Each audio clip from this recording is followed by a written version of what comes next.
But for me, there's a number of different theories to it, because if we think about that there's a way that we're all entangled within a scientific energetic way, then theoretically we're able to connect to something that may or may not have already happened.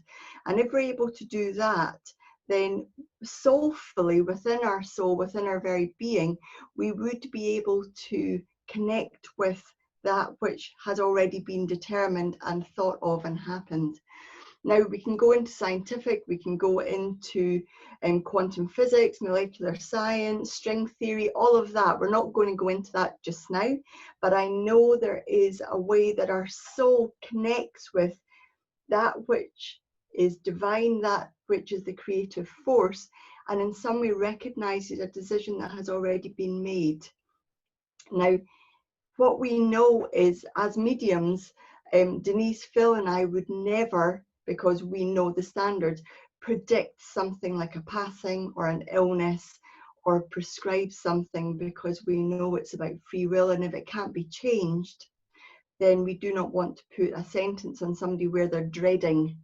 We've had that happen already, where somebody's mother recently passed and it was predicted by a medium, and it has happened, but what's the point in that person knowing if she can do nothing about it? So would somebody want to stop the premonition? If they are picking that up, that natural sensitivity that happens in somebody, not everybody's that sensitive in that way, but if we're picking that up, it means in some way that we know it's going to happen. I haven't heard of anybody being able to stop premonitions.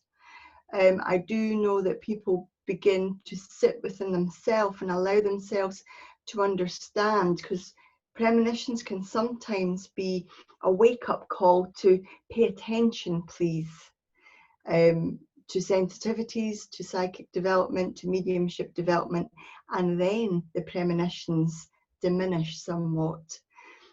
So it might well be that in some way their soul is looking to develop that little bit more. Mm-hmm. I think, Kerry, with that last bit, what she said there, the premonition is really to get your attention in your development, say, hey, we're here, we're the spirit world, we've got an intelligence, and that's what they do to bring us into spiritualism, into mediumship, or that psychic development. A lot of premonitions, Kerry's quite right, we can't do anything to change. There's many predictions out there. If we look at some of the famous things that have happened, very much like the Twin Towers in America, things like this were predicted, but people didn't take them seriously because there's no proof of it.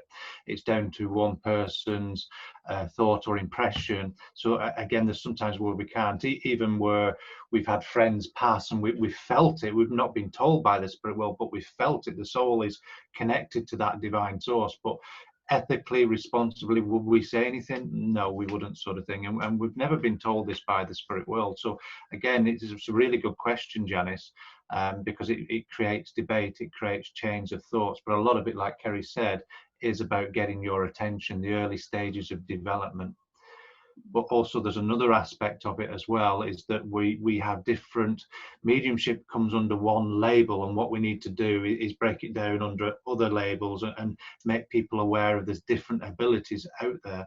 There has been mediums or sages or people throughout the years that have predicted things. That's their ability. But again, when we look at the accuracy of it, that there's generic time periods, and let's be honest, we can all predict something within a time period and it will more or less happen. But there's only one or two out there that have really been specific with dates about events and things. And when we look at those specific, and I wish I could remember some of the research that I've done on this, the actual names, they've not been disasters, they've actually been positive outcomes for life and changes within people's lives as well.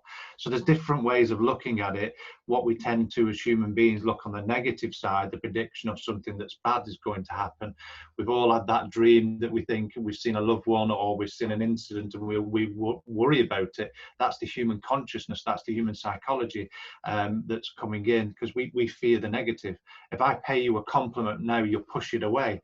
If I give you a negative aspect of you, you'll accept it and go, okay, fair enough, yeah, maybe. You're more accepting. It's just the way that we are. Mm. and how the human mind works.